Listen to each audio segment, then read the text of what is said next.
ನಿಮ್ಗೆ ಇವಾಗ ನಗರದ ಪೇಟೆಯ ಘಟನೆ ಬಗ್ಗೆ ಗೊತ್ತಿರ್ಬೋದು. ಒಬ್ಬ ಹಿಂದೂ ಹನುಮಾನ್ ಚಾಲಿಸವನ್ನು ಹಾಕ್ತಾನೆ ಅವನ ಅಂಗಡಿಯಲ್ಲಿ ಅಂದಾಗ ಒಂದು 4-5 ಜನ ಬಂದುಬಿಟ್ಟು ಅವ್ನಿಗೆ ಹೊಡಿತಾರೆ, ಯಾಕೆ ಹಾಕ್ತಾ ಇದೆಯಾ ಅಂತ. ಇದ್ರ ಬಗ್ಗೆ ನಿಮ್ಮ ಪ್ರತಿಕ್ರಿಯೆ ಏನು ಅಂತ? 4-5 ಜನ, ಒಂದು 6 ಜನ ನಾನು ನೋಡ್ತೀನಿ, ಆ ವಿಡಿಯೋ ನೋಡ್ತೀನಿ. ಹೌದು, ಒಂದು 6-7 ಜನ ಇರ್ತಾರೆ ಆಪೋಸಿಟ್. ಆದರೆ ಇವನು ಒಬ್ಬನೇ ಕೂತ್ಕೊಂಡು ಕೆಲಸ ಮಾಡ್ತಾ ಇರ್ತಾನೆ, ಹಾಕೊಂಡು ಕೇಳ್ಕೊಂಡು. ಹೌದು, ಬಂದವರು ಗಲಾಟೆ ಮಾಡ್ತಾರೆ, ಇವನು ಯಾಕೆ ಅಂತ ಎದ್ದು ಬಂದು ನಿಂತ್ಕೊಳ್ತಾನೆ. ಮೊದಲಿಗೆ ಅವನು ಕತ್ತಿನ ಪಟ್ಟಿ ಹಿಡಿತಾನೆ, ಯಾರೋ ಬಂದು ಕೇಳೋ ಅಂತ. ಕತ್ತಿನ ಪಟ್ಟಿ ಹಿಡಿದಾಗ ಇವನು ಒಬ್ಬನೇ ಇದ್ದವನು ಕೊಡ್ತಾನೆ, ಒಬ್ಬನೇ ಇದ್ದವನು ಕೊಟ್ಟು ಮಾಡ್ತಾನೆ. 7-8 ಜನ ಇದ್ರು, ಒಬ್ಬನೇ ಇದ್ದ, ಕೊಟ್ಟ. ಕೊಟ್ಟ ಮೇಲೆ ಅವನ ಪಕ್ಕದವನು ಇವನು ಹೊಡೆಯಕ್ಕೆ ಬಂದ, ಅವನಿಗೂ ಕೊಟ್ಟ. ಈ ಕೊಟ್ಟ ಮೇಲೆ 4-5 ಜನ ಸೇರ್ಕೊಂಡ್ರು. ಹಂದಿಗಳು ಹಂಗೆ ಬರೋದು ಸಾಮಾನ್ಯ, ಆನೆಗಳು ಒಂದೊಂದೇ ಬರೋದು. ಇದು ನನ್ನ ತುಂಬ ಅದು ಹೇಳ್ತಾನೆ ಇರ್ತೀನಿ, ಆನೆಗೂ ಹಂದಿಗೂ ವ್ಯತ್ಯಾಸ ಏನು. ಈ ಕೊಟ್ಟ ಅದಾದಮೇಲೆ ಇವರು 5-6 ಜನ ಹಂದಿಗಳೆಲ್ಲ ಸೇರಿಕೊಂಡು ಹಿಡ್ಕೊಂಡ್ರು, ಆಚೆಗೆ ಎಳ್ಕೊಂಡ್ರು, ಅವನನ್ನು ಕೆಳಕ್ಕೆ ಹಾಕೊಂಡು ಬಿಡಲ್ಲ. ನೀವು ಅಬ್ಸರ್ವ್ ಮಾಡಿ, ಕೆಳಕ್ಕೆ ಹಾಕೊಂಡಾಗ್ಲೂ ಬಿಡಲ್ಲ ಅವನು. ಮತ್ತೆ ಹತ್ತಿಯೊಂದು ಕೂತ್ಕೊತಾನೆ ಯಾವ ಹಂದಿ ಮೇಲೆ. ಈ ಹಂದಿಗಳ ಮೇಲೆ ಒಂದೇ ಆನೆ ಎರಗಿತು. ಹಂದಿಗಳ ಮೇಲೆ ಆನೆ ಸವಾರಿ, ಹಂದಿಯ ಮೇಲೆ ಆನೆ ಸವಾರಿ. ಅದು ಹನುಮಾನ್ ಚಾಲಿಸ್ ಕೇಳ್ತಾ ಕುಂತಿದ್ದವನು, ಅವನು ಕವಾಲಿ ಎಲ್ಲ ಕೇಳ್ತಾ ಇದ್ದಿದ್ದು. ಅಂದಮೇಲೆ ಅವನು ಆವಾಹನೆ ಆಗ್ತದೆ, ಹನುಮಂತ ಆಗ್ತಾನೆ. ಸಾಮಾನ್ಯವಾಗಿ ಒಬ್ಬೊಬ್ಬರೇ ಹೋಗೋದು ಹಿಂದೂಗಳು, ಈ ಕಟ್ಕೊಂಡು ಹೋಗಲ್ಲ ಹಿಂಡನ್ನು. ಹಂದಿ ಹಿಂಡು ಬಂದಿದ್ದಲ್ಲಿ ಅದನ್ನು ನಾನು ಯಾವಾಗಲೂ ಹೇಳ್ತೀನಿ, ಅದನ್ನೇನು ಹೊಸ್ದಾಗಿ ಹೇಳಬೇಕಾಗಿಲ್ಲ. ಅದಾದಮೇಲೆ ನೀವು ಕೇಳ್ತಾ ಇರೋದು ಏನು ಹೇಳ್ತೀರಿ ಅದಕ್ಕೆ, ಹೇಳೋವಂಥದ್ದೇನಿಲ್ಲ. ಅರ್ಶುನ್ ಎದೆ ಮೇಲೆ ಬೆಂಕಿ ಇಟ್ಟವನು ನಾನು. ಆ ಬೆಂಕಿ ಇಡುವಾಗ ನಾನು ಮಾತು ಹೇಳಿದ್ದೆ, ಅಲ್ಲಿಂದನೂ ಹೇಳ್ಕೊಂಬರ್ತಾ ಇದ್ದೀನಿ.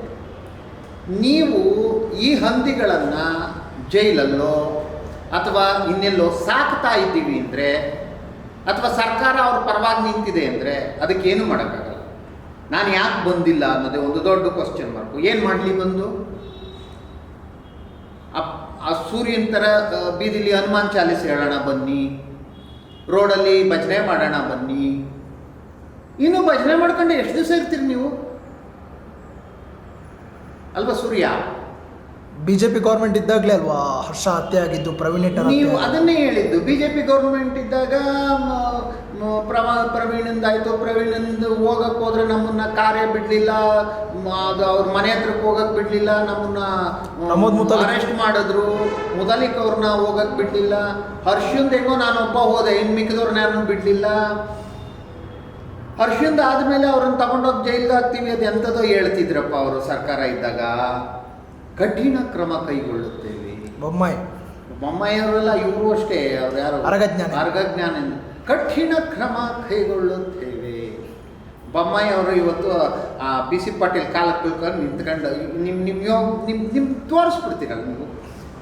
ಎಲ್ಲಿದ್ದವನು ಎಲ್ಲಕ್ಕೆ ಬಂದೆ ನೀನು ಅಲ್ಲ. ಅವ್ರ ಕಾಲಕ್ಕೆ ಬಿದ್ದಿದ್ದು ತಪ್ಪು ಅಥವಾ ಅವ್ರಿಗೆ ನಮಸ್ಕಾರ ಹಾಕಿದ ತಪ್ಪು ಅಂತ ಹೇಳ್ತಿಲ್ಲ. ನೀವಿದ್ದಾಗ ನಿಮ್ಮ ಸ್ಥಾನವನ್ನು ಉಳಿಸ್ಕೊಳ್ಳಿಲ್ಲ ಅಂದರೆ, ಇವತ್ತಲ್ಲ ಒಂದು ಹಂದಿಗಳು ಬಂದಿದ್ವಲ್ಲ 6-7, ಒಬ್ಬ ಎದುರಿಸಿದ್ನಲ್ಲ, ಅದು ಎಲ್ಲರಲ್ಲೂ ಇದೆ ಬಿಡಿ. ಹಿಂದೂ ಧರ್ಮ ನೀವು ಸಾಮಾನ್ಯವಾಗಿ ಅವರ 100 ಜನ ಬರ್ತಾರೆ ಅಂತಂದರೆ ಇಲ್ಲಿ ಯಾರೂ ಎದುರೋರು ಇರಲ್ಲ. ನಾನು ಒಬ್ಬನೇ ನಿಂತಿದ್ದೆ ಶ್ರೀರಂಗಪಟ್ಟಣದಲ್ಲಿ. ಅವ್ರು 2000 ಜನ ನಿಂತ್ಕೊಂಡು ಒಂದು ತಿಂಗಳು ಮುಂಚೆ ಆಂಗ್ ಕೀಚ್ಲುಂಗ RSS ವಾಲೋ ಬಜರಂಗ್ ದಳ ಮಾಲೋ ಅಂತ ಕೂಗಿದ್ದಿದ್ದು ಅವರು. ಬನ್ನಿರಿ ಯಾರಾದರೂ ಅಂತ. ನಾನು ಒಬ್ಬನೇ ಹೋಗಿ ನಿಂತಿದ್ದೆ, ಯಾವೂ ಬರಲಿಲ್ಲ. ಇದೇನು ಕೇಳ್ತೀನಿ ಅಂತಂದರೆ, ಈ ರೋಡಲ್ಲಿ ಭಜನೆ ಮಾಡ್ತಿದ್ದೀವಿ ಬನ್ನಿ, ಹನುಮಾನ್ ಚಾಲಿಸ್ ಹೇಳ್ತಿದ್ದೀವಿ ಬನ್ನಿ, ನೀವೆಲ್ಲ ಬನ್ನಿ, ನಾವು ರೋಡಲ್ಲಿ ಹನುಮಾನ್ ಚಾಲಿಸ್ ಹೇಳೋಣ, ನಾವು ರೋಡಲ್ಲಿ ಭಜನೆ ಮಾಡೋಣ. ಅಲ್ಲ, ಒಬ್ಬ ನಿಂತ್ಕೊಂಡು ಬಿಡ್ಡ ಅಂದಮೇಲೆ ನೀವು ಅಷ್ಟು ಜನ ಹೋಗಿದ್ದೀರಲ್ಲ, ಏನು ಮಾಡ್ತೀರಿ? ಆ 3 ಜನನ ಅರೆಸ್ಟ್ ಮಾಡಿದ್ದೀರಿ. ನಾಳೆ ಅವನು ಬೇಲ್ ತಗೊಂಡು ಆಚೆಗೆ ಬರ್ತಾನೆ. ಅರ್ಶಿನ್ ಕೇಸಲ್ಲಿ ಏನಾಯಿತು? ಜೈಲಲ್ಲಿ ಕೂತ್ಕೊಂಡು ಅವನು ರೀಲ್ಸ್ ಮಾಡ್ತಾನೆ ಅಂತ ಅಂದರೆ ನಿಮ್ಮ ಸರ್ಕಾರಗಳು ಏನು ಮಾಡ್ತಿದೆ?